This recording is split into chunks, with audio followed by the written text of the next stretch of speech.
come, but that was beyond a comeback. You were relentless. Yeah, I think the stadium helped a lot. We knew we had to come back from the 1-0 behind. So we went out there and just tried to create as much chances as possible, and then with the quality we have, we know we're gonna get big chances and hopefully score. So that happened, and very good performance, I think, from the whole team, and great win. You talk about the stadium, you could just feel it. It went up more than a notch tonight. Knockout. Yeah, no, they were fantastic like always, but they helped us a lot today, and it gives us extra energy every time, again and again, and we are very happy with this club, with these fans. Very happy with the season as well. I spoke to you right at the start of the season, and you were talking about how you wanted, as a team, as a club, to win everything this season. You're already in one final. How achievable is the rest? Yeah, we are on the right track, but it's we have to take it game by game, step by step. So today, good job done. So we are in one final, but we have a lot to play for still, and we have to stay calm and focused to reach as much as possible. I know that, but everything just seems to be falling into place for you. Yeah, we are in a good flow at the moment, but we have to keep going. So you know how football goes. It's about consistency, and we have to keep the momentum. I know what you can see what's coming next, and it's been a while since we did this. We did it a lot last season because you won it a lot last season. No, I didn't win it. I always gave it away. You always gave it away between you and Curtis, but this is your very own semi-final player of the match, Cody. Congratulations. Thank you very much. Thank you very much. All right. Thank you. Yes. Very nice. Cody Gakpo, the player of the match. Plenty more reaction to come over the next hour or so. You're back to Wembley. Sound good? Sounds very good. Really looking forward to it. It was always going to be difficult today, but we did very well. So I'm proud of the boys, and now we focus on the FA Cup. Is Cody Gakpo in the best form of his career right now? He's doing very well, and I'm proud of him. We need him in the best shape of his life, so hopefully he can even become better, and he's doing so well, like the other boys as well, so big credit to him and the rest of the boys. And Conor Bradley was the highlight tonight, maybe the way he took the ball and created the final goal. Yeah, listen, everyone has to contribute in scoring goals, and I think the way we scored the goals today, I think it was important, it was nice. And we go back to Wembley, where we face a very intense Newcastle. So when the time is there, we prepare well, and we're looking forward to it. And whatever happens, you get to go back to Wembley with this Liverpool team for another final. Yeah, and I will lead the boys in the best possible way. I'm always proud to be leading out the boys, but these occasions obviously are special, and we're looking forward to it. And when the time is there, we will be ready. Like I said, it will be a difficult game, but any game that we play at the moment is difficult, so we have to keep going, and let's see what it brings. Well done. Thank you. Well, at the moment is finding it very difficult, and you were both saying, Les and Robbie, that Liverpool were as impressive without the ball tonight as they were with it and going forward. It was so noticeable, was it, how they pressed and they harassed Tottenham whenever Tottenham had it? I think tonight he was relentless, really. I think they've put in performances like that, this season. But I think tonight there was the energy and the drive, the commitment from the team from the first minute to the last was incredible. Even when the game was won, I thought they were incredible tonight.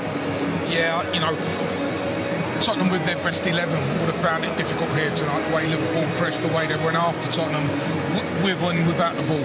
I thought every time Tottenham got the ball, they closed them down. Whenever they had the ball, they picked the right pass every time. Tottenham, for me, started slow, and I think when you start slow, very, very difficult to take the tempo up. You start quick, and if you lose a little bit of tempo because you get tired, you've still done the work. But Tottenham started slow and couldn't get into the game after. Nevertheless, Tottenham was still in it at half-time because it was level on aggregate, but the penalty at the start of the second half really made it so difficult for them. How many times tonight, Rob, we've seen, look at the touch of Salah, look at the touch and the weight, look at the touch. Well, it's a touch, but also what we said about Tottenham giving the ball away and playing into Liverpool's hands, but the touch from Salah, the turn, and then obviously having to drive the ball. I think it was a penalty. There was a little bit of debate whether the keeper got the ball, but it was a penalty. And what about the finish for a penalty? I mean, it was emphatic, wasn't it? I think as a centre forward, they just get a touch on that, and the goalkeeper has to take you over. But then look at this. That's just He's not actually infallible from the spot, fun enough. He's missed 8 out of 49, which is more than you would think. But that is as good as it gets, isn't it? I mean, look, he's incredible player. I mean, his stats, his numbers. I mean, we spoke before about him not having any in-goal involvements in the first leg.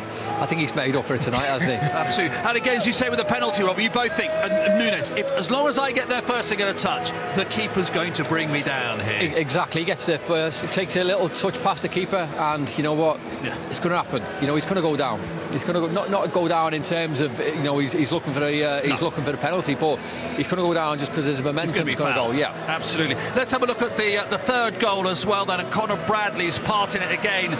The way, Les, that he smells the opportunity, doesn't it? And the timing and the pass, the touch on the pass. Again, Tottenham give the ball away, and Bradley's run is brilliant. You know, all through the game he went around the outside. This time he goes through the middle and takes a tremendous, look at this run, tremendous touch. First time, and this is where Liverpool were exceptional today. Their first and second touches were, you know, always got them into a position where they were going to attack Tottenham, and Tottenham couldn't get near them. I'd maybe query the not the tactical obviously formation, obviously, and you know, maybe added in the second half there, but McAllister was allowed to run for 20-30 yards before anyone got near him.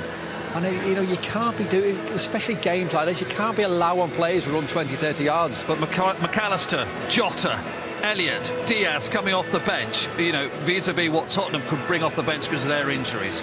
I mean, fair play to Liverpool for having got a squad together in the way they have, at the cost they have as well, is mightily impressive. It was brilliant. We were saying during the game, actually, you're looking at the Liverpool bench, you're looking at the Tottenham bench, and there's so many changes, so many, you know, permutations you can make with the Liverpool bench. The Tottenham bench was struggling to sort of come on and, you know, change games. Yeah, it's difficult. You look at the injuries that Tottenham have got. But like I said, even with their best 11 tonight, I think Liverpool playing the way they played today, you know, the tempo was too slow and they just couldn't Solanke was the biggest miss of the lot, wasn't he? Because there was no one to knit it together to hold it up for Tottenham. Yeah, I mean, Tottenham had to play a certain way. They was always going to play that way tonight, and they didn't have an out ball. And that was the biggest thing in the first half. The ball just, every time they tried to go forward, it just kept, you know, Liverpool closed them down so well that the ball just kept coming back. They never got a respite. You know, we're going to use the Q word now, aren't we, Robbie? Quadruple. And I know we had this conversation exactly at this stage last year, but they are hot favourites for pretty much everything. Not quite for the FA Cup, that's just a bit of an oddity. But they're the best team in Europe at the moment, aren't they? I think outstanding, they really are. I know it will get mentioned, it will get brought up, and quite rightly, because they are the form team. They are, you know, unbelievable on every element of every game they're playing. You know, they look good, they're defending well, they're attacking well, they're scoring goals. And, you know, it'll take a team, you know, to stop them. It really will. Absolutely it will. Liverpool into the League Cup finals, played in the middle